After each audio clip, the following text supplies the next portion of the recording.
بسم اللہ الرحمن الرحیم۔ آج کا ہمارا سبق ہے شرح التہذیب 53واں سبق ہے۔ والموضوع ان قصد بجزئه الدلالہ علی جزء معناه فمرکب۔ موضوع اس کو کہتے ہیں کہ جزء لفظ سے جزء معنی پر دلالت ہو، جزء لفظ سے جزء معنی پر دلالت ہو اور وہ دلالت مقصود ہو، جز کا لفظ ہو معنی کا جز ہو، یعنی لفظ کا جز ہو معنی کا جز ہو، دلالت ہو اور وہ دلالت مقصود ہو تو اس کو کہتے ہیں فمرکب۔ اس میں ایک بات یہ ہے کہ مصنف نے مرکب کی تعریف مقدم کیا اور مفرد کے آخر، حالانکہ مفرد جو ہے وہ جز ہے اور مرکب کل ہے، تو اس کا معنی جواب یہ ہے کہ مرکب کی تعریف یہ وجودی ہے کہ اگر یہ ہو تو یہ مرکب ہے، اگر یہ نہ ہو تو عدمی ہے۔ مرکب مفرد کی تعریف آدمی ہے، تو اس وجہ سے مفرد کی تعریف کو مؤخر کیا۔ قولہ الموضوع، یہ اس موضوع کی بات ہو رہی ہے، الموضوع۔ تو یہاں پر الموضوع اللفظ الموضوع ای تفسیریہ ہے، اللفظ الموضوع، تو یہاں پر جو لفظ ہے اس پر یہ اعتراض ہو رہا تھا کہ آپ نے کہا کہ موضوع جو ہے ان قصدہ بجزئہ، تو موضوع سے مراد دوال اربع بھی موضوع میں ہے اور وہ نہ مفرد ہے ورنہ مرکب ہے، تو یہاں پر لفظ کو نکال کر اس رد کا یعنی اس اعتراض کو رد کیا کہ لفظ سے مراد سے لفظ موضوع سے مراد ہمارا اللفظ الموضوع ہے۔ تو یہاں پر قرینہ کیا ہے؟ قرینہ یہ ہے کہ ہم پہلے پڑھ چکے ہیں کہ منطق میں لفظیہ وضعیہ سے بات ہوتی ہے اور وہ معتبر ہے، دوسرے معتبر نہیں ہے۔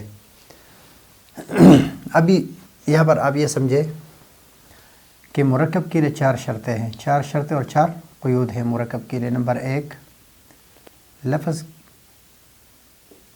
کا جز ہو، نمبر 2 معنی کا جز ہو، لفظ کا جز معنی کے جز پر دلالت کرتا ہو، اور نمبر 4 لفظ کا جز معنی کے جز پر دلالت کرتا ہو اور وہ دلالت مقصود ہو۔ مرکب بننے کے لیے یہ 4 قیود ہیں کہ لفظ کے لیے جز ہو، پھر معنی کے لیے بھی جز ہو، پھر لفظ کا جز معنی کے جز پر دلالت کرتا ہو، پھر لفظ کا جز معنی کے جز پر دلالت کرتا ہو اور وہ دلالت مقصود بھی ہو، اس کا ارادہ بھی کیا گیا ہو، تو یہ مرکب ہے۔ ابھی اگر لفظ کے لیے جز نہیں ہے، لفظ کے لیے جز نہیں ہے تو یہ مفرد کی پہلی قسم ہے۔ اگر معنی کے لیے جز نہیں ہے تو یہ دوسری قسم ہے مفرد کی۔ اگر لفظ کا جز معنی کے جز پر دلالت نہ کرتا ہو تو یہ تیسری قسم ہے۔ اگر لفظ کا جز ہو معنی کا جز ہو، دلالت بھی کرتا ہو لیکن دلالت مقصود نہ ہو تو یہ مفرد کی چوتھی قسم ہے۔ اس لیے کہ مرکب جو ہے وہ مقید ہے۔ مرکب کیا ہے؟ مرکب مقید ہے، مقید ہے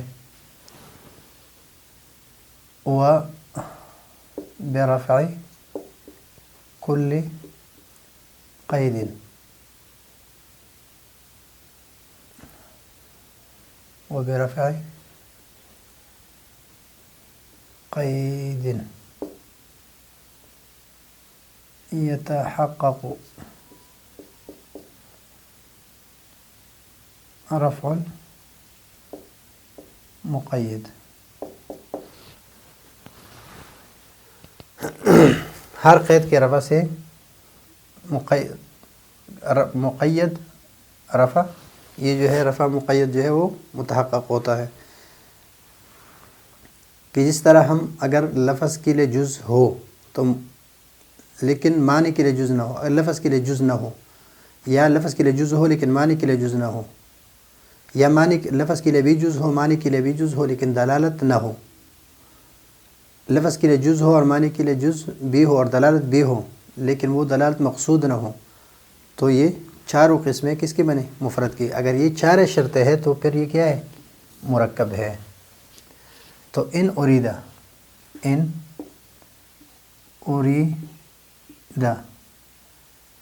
دلالت جزء منہ علی جزء معناہ فہو مرکب۔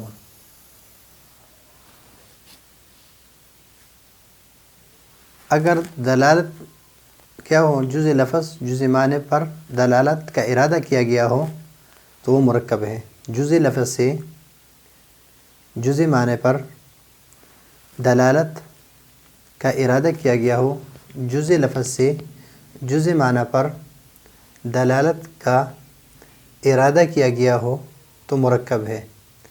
ابھی یہاں تک مرکب کی تعریف ہے کہ مرکب کس کو کہتے ہیں؟ کہ اگر ارادہ کیا گیا ہو دلالت جزء منہ علی جزء معناہ فہو مرکب۔ وإلا اگر جزء لفظ جزء معنی پر دلالت کا ارادہ نہ کیا گیا ہو تو وہ کیا ہے؟ مفرد ہے۔ تو برفع کل قید یتحقق رفع المقید، برفع کل قید، ابھی ہر قید جو ہے وہ رفع ہو تو رفع مقید ہوگا، ان مرکب نہیں رہے گا۔ فالمرکب یہ وہ بات کر رہے جو میں نے یہاں پر جو نقشہ بنایا ہے، انما یتحقق بامور اربعہ، ایک دو تین چار، بامور اربع۔ الاول ان یکون لللفظ جزء، پہلا تو یہ ضروری ہے کہ لفظ کے لیے جز ہو، لفظ کے لیے جز ہو، پہلی شرط مرکب کے لیے کہ لفظ کے لیے جز ہو۔ والثانی، ان چاروں میں سے دوسری بات یہ ہے کہ ان یکون لمعناہ، معناہ ہو ضمیر جو ہے لفظ کی طرف راجع ہے، اللفظ معنی ہو، اس لفظ کے لیے کہ جو معنی ہے، اس لفظ کی جو معنی ہے اس کے لیے بھی کیا ہو؟ جز ہو۔ دوسری بات، پہلی بات یہ، دوسری بات یہ، ابھی تیسری بات، والثالث ان یدل، کہ دلالت کرے جزء لفظ ان یدل جزء اللفظ علی جزء معناہ، یعنی معنی اللفظ، لفظ کا معنی جزء لفظ جزء معنی پر دلالت کرے کہ اس کے لیے جز بھی ہو۔ مثلا لفظ کے لیے جز ہو، لفظ کے لیے جز مثلا زید ہے، اس کے لیے بھی جز ہے، یہ ہے اور یہ تین اجزاء ہے، زا ہے، یا ہے اور دال ہے۔ پہلے میں ان یکون لللفظ جزء، کہ لفظ کے لیے جز ہو، اس کے لیے جز ہے۔ عبداللہ، یہ بھی جز ہے، ایک جز یہ ہے اور ایک جز یہ ہے، اور ایک ہے حیوان ناطق، یہ ایک جز ہے اور ایک جز یہ ہے۔ ابھی حمزہ استفہام ہے تو یہ لفظ کے لیے کوئی جز نہیں ہے، حمزہ استفہام لفظ کے لیے کوئی جز نہیں ہے، تو یہ مفرد کی پہلی قسم ہے۔ ابھی لفظ کے لیے جز ہے لیکن اس کا جو معنی ہے، زید کی جو تشخص ہے، اس زا کے لیے الگ یہ سر پر دلالت نہیں کرتا، یہ یا جو ہے یہ پاؤں پر دلالت نہیں کرتا، اور یہ دال جو ہے یہ دل پر دلالت نہیں کرتا، تو لفظ کے لیے جز ہے والثانی ان یکون لمعناه جزء، اس کا معنی کے لیے بھی جز ہو. یہاں پر لفظ کے لیے بھی جز ہے لیکن معنی کے لیے جز نہیں ہے، تو یہ مفرد کی دوسری قسم ہے. والثالث ان يدل جزء اللفظ على جزء معناه، یہاں پر جزء لفظ بھی ہے، اس کا معنی جو ہے عابد عبادت کرنے والا اور لفظ اللہ ذات باری تعالی، ان دونوں کے لیے معنی ہے، اس کے لیے بھی معنی ہے، جز کے لفظ کے لیے بھی جز ہے، معنی کے لیے بھی جز ہے، اور یہ دلالت بھی کر رہا ہے، لیکن جز معنی جز لفظ پر یہاں دلالت جو ہے دلالت نہیں کر رہا. معنی ہے جز کے لیے، اس کے لیے لفظ بھی ہے، اس کے لیے معنی بھی ہے، لیکن یہاں دلالت نہیں، تو یہ مرکب نہیں ہے جب یہ کیا ہو، کسی کا نام رکھا ہو. والرابع أن تكون هذه الدلالة مقصودة، تكون هذه الدلالة مقصودة، کہ یہ دلالت کیا ہو، مقصود ہو.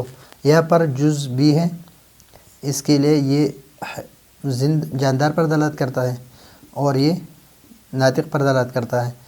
یہ الگ معنی ہے، اس کے لیے الگ معنی ہے اور دلالت بھی ہے، لیکن یہ دلالت جب کسی کا نام رکھا جائے اور وہ دلالت مقصود نہ ہو تو یہ کیا ہے، پھر یہ مفرد ہے. فَبِانْتِفَاءِ كُلٍّ مِّنَ الْقُيُودِ، ہر ایک قید کے رفع ہونے سے، کہ جز لفظ کے لیے جز نہ ہو.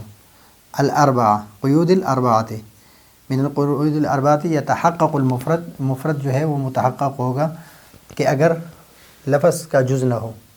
مثلا فللمرکب، مرکب قسم واحد، مرکب کی کتنی قسمیں ہیں، قسم واحد، مرکب کی ایک قسم ہے کہ جو لفظ کے لیے جز ہو، معنی کے لیے بھی جز ہو، لفظ کا جز معنی کے جز پر دلالت کرتا ہو اور وہ دلالت مقصود ہو، تو یہ مرکب ہے، ایک قسم ہے مرکب کی.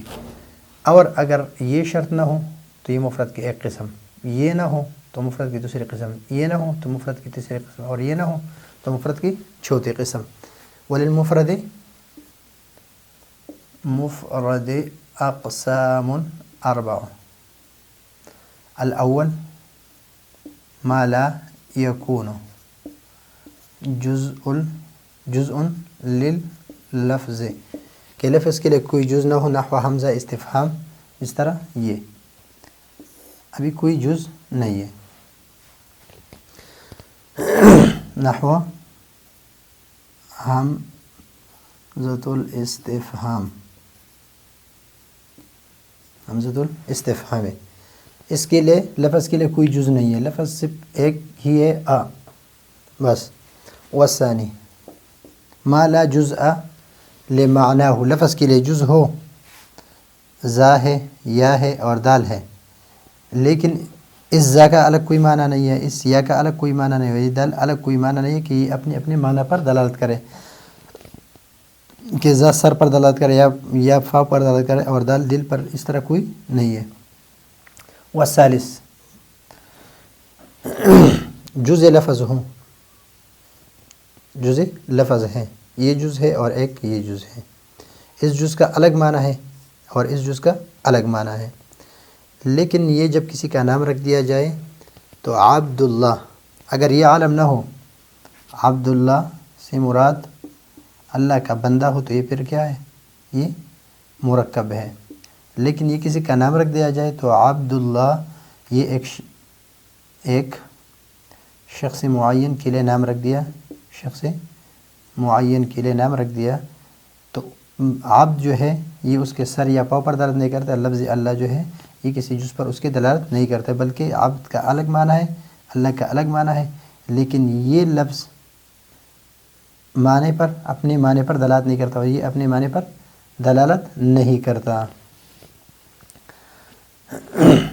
ما لا، والثالث ما لا دلالت لجزء لفظه، لفظ کا اپنے معنی پر دلالت نہیں ہے، على جزء معناه، على جزء معناه، جزء لفظ جزء معنی پر دلالت نہیں کرتا. کزید، زیدن، زیدن کس کی مثال ہے کہ اس کے لیے جز ہے لیکن اور اس کا جو معنی ہے اس کے لیے بھی اجزاء ہے، اس کا سر ہے، پیر ہے، دل ہے، لیکن جز لفظ یہاں پر اس کے لیے کوئی جز نہیں ہے۔ وہ عبداللہ، اور عبداللہ ہے تو اس کا جز بھی ہے، اس کا معنی بھی ہے، لیکن جز لفظ جز معنی پر دلالت نہیں کرتا۔ عالماً جب یہ کسی کا عالم ہو، اگر عالم نہ ہو تو پھر یہ مرکب ہے۔ والرابع ما يدل جزء لفظ على جزء معناه، کہ جزء لفظ جزء معنی پر دلالت نہیں کرتا۔ ما يدل کہ جزء لفظ جزء معنی پر دلالت کرتا ہے، غیر مقصودۃ یعنی اس کا ارادہ نہ کیا گیا ہو۔ مثلا حیوان ناطق ہے، ایک کسی کا نام رکھ دیا گیا تو یہاں پر حیوان اپنی حیوانیت پر دلالت کرتا، ناطق اپنی ناطقیت پر دلالت کرتا ہے، اور جس کا نام رکھ کیا ہے اس میں حیوانیت بھی ہے اور ناطقیت بھی ہے، تو دلالت لفظ کے لیے بھی جز ہے، معنی کے لیے بھی جز ہے، اور جز لفظ جز معنی پر دلالت بھی کرتا ہے، لیکن وہ دلالت مقصود نہیں ہے۔ یا حیوان ناطق کا اپنا معنی مقصود نہیں، بلکہ ایک کسی کا نام رکھ دیا گیا تو یہاں پر دلالت مقصود نہیں ہے، تو یہ حیوان ناطق یہ جب کسی کا نام رکھ دیا جائے لشخص انسانی، شخص انسانی کا نام رکھ دیا جائے تو یہاں پر دلالت کیا ہے؟ غیر مقصودی ہے، تو یہاں پر یہ مرکب ہو، مفرد ہے۔ اگر حیوان ناطق کسی کا نام نہ ہو تو پھر یہ مرکب ہے، اس لیے کہ جز لفظ جز معنی پر دلالت کرتا ہے اور دلالت مقصود بھی ہو تو پھر مرکب ہے، اگر اس طرح نہ ہو تو یہ مفرد ہے۔ تو یہاں پر اس سبق میں ہمیں یہ پتہ چلا کہ ایک تو موضوع کے لیے جو صفت ہے وہ کیا ہے؟ اللفظ الموضوع ہے۔ دوسرا یہ کہ مرکب کے لیے 4 قیود ہے، اگر یہ 4 قیود ہو تو یہ مرکب ہے، اگر یہ 4 قیود میں سے ہر ایک انتفاع ہو تو اس سے مرکب کی ایک ایک قسم بنتی ہے، تو مرکب کی ایک قسم ہے اور مفرد کی 4 قسمیں ہیں۔ تو 4 قسمیں میں اگر لفظ کا جز ہو، معنی کا جز ہو، لفظ کا جز معنی کی جز پر دلالت کرتا ہو، لفظ کا جز معنی کی جز پر دلالت کرتا ہو اور دلالت مقصود بھی ہو، تو یہ مرکب کے لیے 4 قیود ہے۔ ابھی اگر لفظ کے لیے جز نہ ہو تو مفرد کی پہلی قسم، لفظ کے لیے جز ہے لیکن معنی کا جز نہیں ہے تو مفرد کی دوسری قسم، لفظ کا جز بھی ہے معنی کا جز بھی ہے لیکن دلالت نہ کرتا ہو تو تیسری قسم، پھر لفظ کا جز بھی ہے معنی کا جز بھی ہے اور دلالت بھی کرتا ہے لیکن وہ دلالت کا ارادہ نہیں کیا گیا، یعنی مقصود نہیں ہے، تو مفرد کی چوتھی قسم۔ تو مرکب کی ایک قسم اور مرکب 4 قسم پر ہے۔ تو یہ ہے آج کا ہمارا سبق، مفرد اور مرکب، اور موضوع کے لیے جو مرجع ہے وہ موصوف ہے، وہ ہم نے بیان کیا ہے۔ اگلے سبق کے لیے اجازت چاہتے ہیں۔ اللہ حافظ۔